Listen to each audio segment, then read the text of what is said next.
The Fulanis, they always had intention of conquering all the Yoruba land. And without Balogun, they would have been ruling us the way they did in northern part of Nigeria. The Hausas were conquered. So when we now talk of Hausa Fulani, there's nothing like that. But because they were conquered by the Fulanis at that time, that's why the Fulani is now the Hema. Most of the places now you hear of Hema of Kano, you hear of Hema of Sokoto. They are Fulanis. They are Fulanis. They are not the original owner of the land. They tried it in Yoruba land, but our forefathers, Balogun Odenrilo, suppressed the insurrection of the Fulani at the Battle of Osogbo in 1840. But they captured the Ilorin Yoruba land. Yes, they captured it through deception. You see, they betray Afanja. Afanja trusted them because they projected themselves with their religion, and he allowed them. He accommodated these people. He accommodated them because he thought, well, maybe they will bring peace to the land, but they had ulterior motive. So through his trust in the people of the Fulani extracts, they betrayed him and they took Ilorin from the Yorubas. Did Afanja betray Yoruba land? It may appear so. It may appear so, actually, because of what transpired between Alaafin Oyo, and Afanja. There was an issue between Alaafin of Oyo and Afanja himself. That can appear to, because Afanja declared independence from the Yorubas, trusting in the Fulanis when he declared independence from Alaafin, and that could amount to betrayal. He paid with his life for that betrayal. He trusted Alimi. He trusted Alimi totally. Alimi put himself in the service. He became a priest to Afanja, Alimi himself. So Afanja did not make use of his own army anymore. There was alliance in Yoruba land, including the Gogo, the Onikoyi of Ikoyi. They all form alliance to fight the enemy. But Afanja now rely on the soldiers of the Fulanis. So they betray him because they have their own motive. And Afanja was not careful. The betrayer, and Alaafin Aole put a curse on him because he was the one that brought about the death of Alaafin Aole. And so because of that betrayer, he put a curse on him before he committed suicide. After Oyo was besieged, led by Afanja. So now, Aole now put a curse on Afanja before he died. And so that curse now came to pass when the Fulani betrayed him. The plan to take over Yoruba land is not a joke. And the Yoruba people must open their eyes. Even the Igbo people too. Even the Niger Delta people. May now open their eyes. Check your screen as you are watching this video. A governor is saying that the Herdsmen marginalization is why there is insecurity in Nigeria. The same time, Sheikh said government should grant bandits amnesty like they granted Niger Delta militants. Some of them don't know what they happen. That's why I always tell you to on your notifications. Things are happening in Nigeria. Some of them don't know. But I thank God, most of my viewers are now beginning to know. That's why I always read your comment, and I'm going to read your comment again. Some people say that I should not read comment. No. My viewers are important to me. And for them to watch me, I must read some of their comments. You see what's happening now?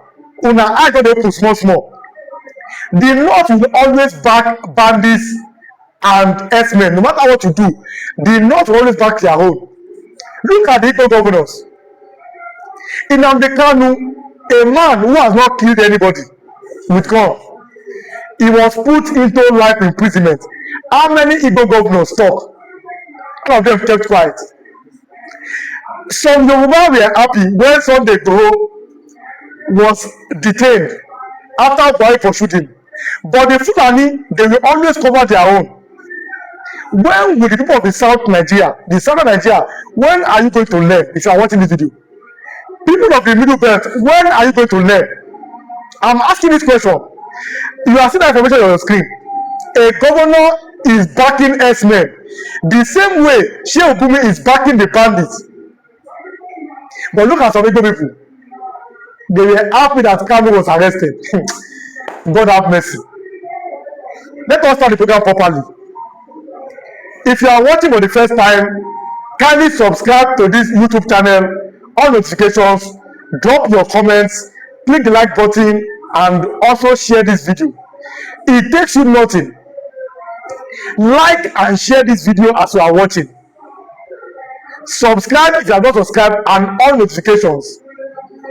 Share this video to others. Let them know what's happening in Nigeria. A sitting governor is backing the Fulani herdsmen, which the president has banned them.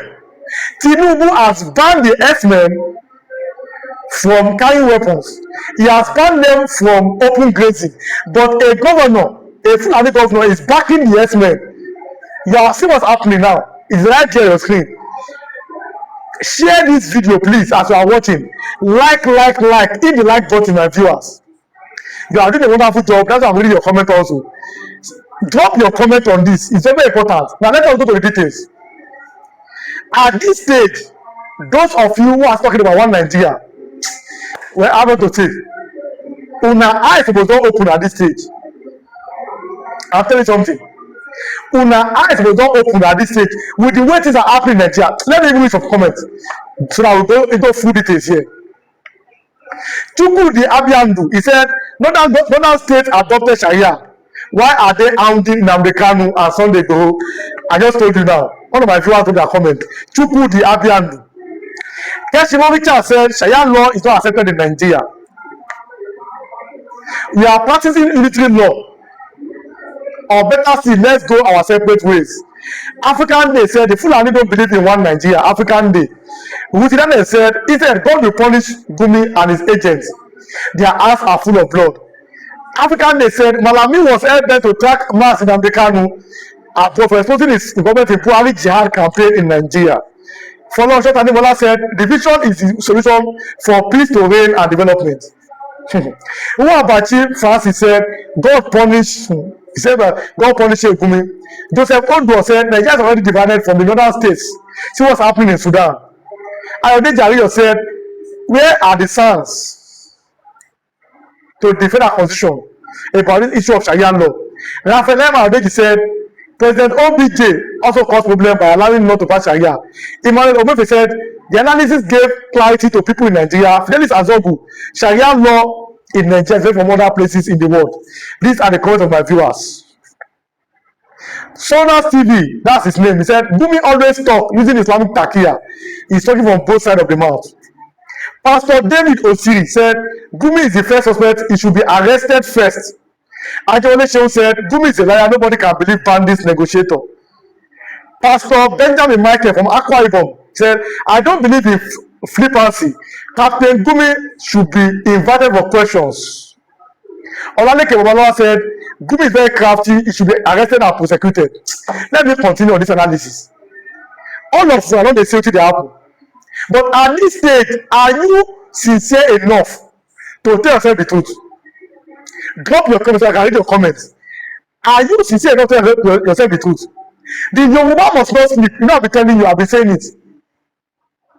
You arrest the herdsmen, you hand them over to the police. Asawana, those ones arrest herdsmen. Bam! That's the difference. That's why I allowed you to watch the video from an elderly man, a Yoruba man, that the Fulani want to take over Yoruba land. That is, it's not me that said it. The reason why I'm giving you more videos to watch so that you can get other people's opinion and their perspectives on national issues. So I allow you to watch other people's video and then read your own comment too, so people will see that there are other perspectives. Till today, Shehu Gumi dey work free. Nothing happened to him. And someone is convinced that there is one Nigeria and you are believing it. Till today, Shehu Gumi dey work free in Nigeria. Is that how a proper country should be run? You ask yourself. We cannot continue like this in Nigeria. And the British amalgamation of Nigeria was done in a bad faith. Not that they loved us, no. And they now gave power to the Fulani. And that is what is causing this problem. That's why many of my viewers are talking about. Oh, let me give you a breaking news. Coming from Benin Republic too. The military has taken over that country. But again, government forces is fighting the military so that they can take government back to the president. The president has been sacked as of today. Today is Sunday, the 7th of December. The military has taken over Benin Republic, but security forces are fighting them so that they can take power from the military. This is a breaking news, and people are talking about it. Why are African countries falling into the hands of the military? I'm telling you, look at Burkina Faso, look at Guinea, look at Niger, look at Mali. Many of these countries are falling into military, and I've always said it. Our people in Nigeria will be very careful. Let them rule the country well.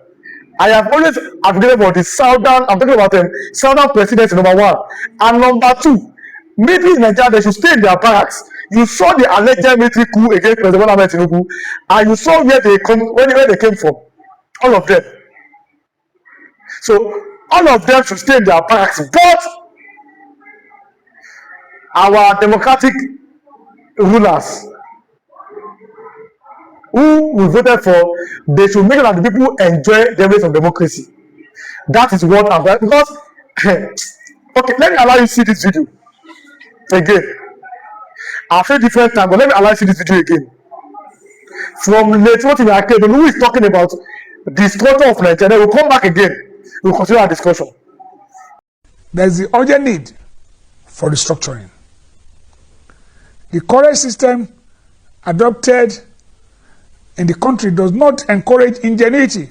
It is depressingly delimiting. It does not take into account our diverse status. It is the basis for the current misunderstanding and high rate of criminality in the polity. Issues can get scarier and more complicated as we proceed in self-denial. This is the time for all patriots to come together and speak with a voice. Patriots, unite. The country faces serious challenges, bordering on redefinition.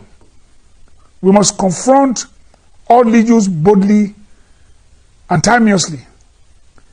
It has become imperative that the current structure be tinkered with in a fundamental way. It is no longer sustainable. We must, however, admonish on the immediate necessity to restructure the polity in a manner that will engender progress and amity. There is no other way to solve the current socio-economic problems facing the country. The security challenges bedeviling the country will become a thing of the past if proper devolution of power is undertaken. The over-centralization of the security architecture is a major impediment. Having a police command structure in a country of over 200 million is not sustainable. The attempt by some states to complement the efforts of the security agencies are at best tokenistic. Let each state be in charge of internal security in its locality. As a corollary to this submission, each region must be encouraged to take charge of the resources in its area. A system which permits others to take over the mineral resources in a place without any recourse to local authorities encourages dispossession and promotes misery and want.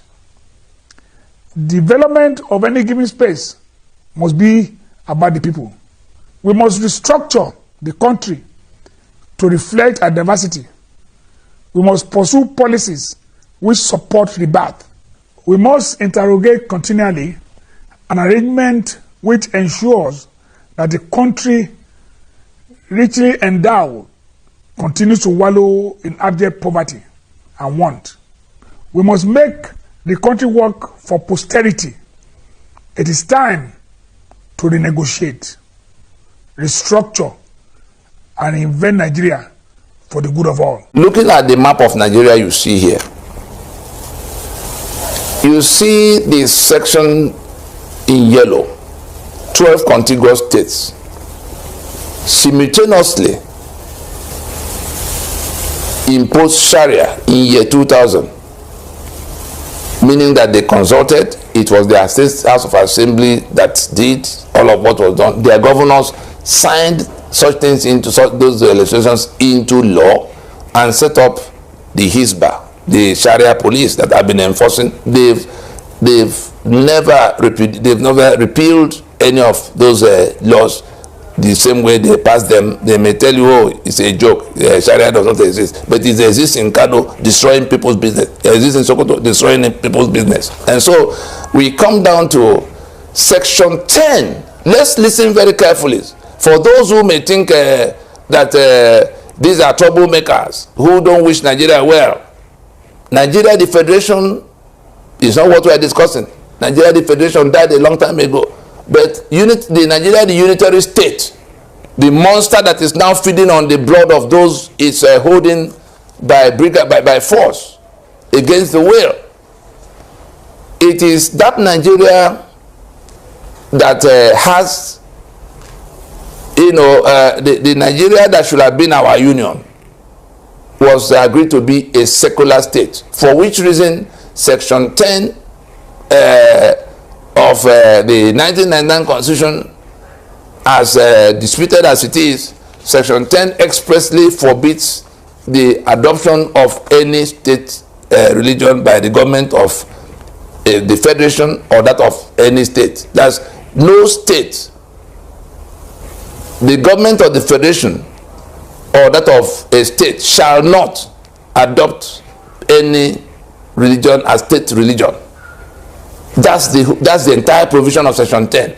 And so when in year 2000, these 12 contiguous states that run from Sokoto Kebbi through Kano Jigawa to Borno in the uppermost north of Nigeria simultaneously imposed Sharia, adopted and imposed Sharia and began to implement it, they had seceded from the secular union of Nigeria as dictated by Section 10 that says they should not do such a thing, they should not adopt state religion. And so we were, ordinarily it would have been to go and quarrel with them, but we took a second look at it in this project and we said that this is self-determination that they have exercised, and they went through due process. They consulted among themselves. That was why they could act simultaneously. They are contiguous. They were not picking one here, picking one there, so you don't know how they came about it. They are contiguous. They acted simultaneous, and so it must be that they consulted. But if anybody was in doubt, they went through the due process of their state assemblies passing the law. They also went through the due process of their governors signing and setting up the Hisbah. And so we interpreted it to mean that they had decided to secede from the secular union we were building together with them. They've left the Nigerian Union. They've now regrouped and are coming on a conquest mission, knowing that the title, having abandoned their own title deed in that respect, that the constitution by which Nigeria is convened and controlled and managed, they departed from that constitution by imposing Sharia. But they regrouped and they are here now overrunning, invading communities, killing people and bringing their the Fulani from Mauritania and Senegal and everywhere to come to share the land. They've shared it all the way to Port Harcourt. Look at the tiles on the ground where you are, and you will see the kind of formations in which they had, divided up the entire land all the way to Bonny and Badagry in Lagos area, Bonny in River. And so we are saying that it is that is the first practical rejection of the Nigerian Federation by that part. The campaign we are leading was then the response of, because these same people who have imposed Sharia. Now, after seeing that video from Letoti Akeredolu, what do you think? Because I've seen that video several times, but I will not show you some videos so that you can refresh your memories. What do you think is the way out for Nigeria? What do you think is the way forward? Do you think that the present system can work? What if I can do? I've always said that let us go back to a real system of government. Let each woman manage their resources. But what do you think? I'd like to know your own opinion about this issue. It's a big trending issue in Nigeria. Let me have your own opinion. What are your own takes about the present structure of this country? Look at the military coup across Africa, but they should stay there. Me, I just want military coup. But the people that will be elected, they must allow Nigeria to enjoy the rest of democracy. That is what I want to see. And that is the right way to go.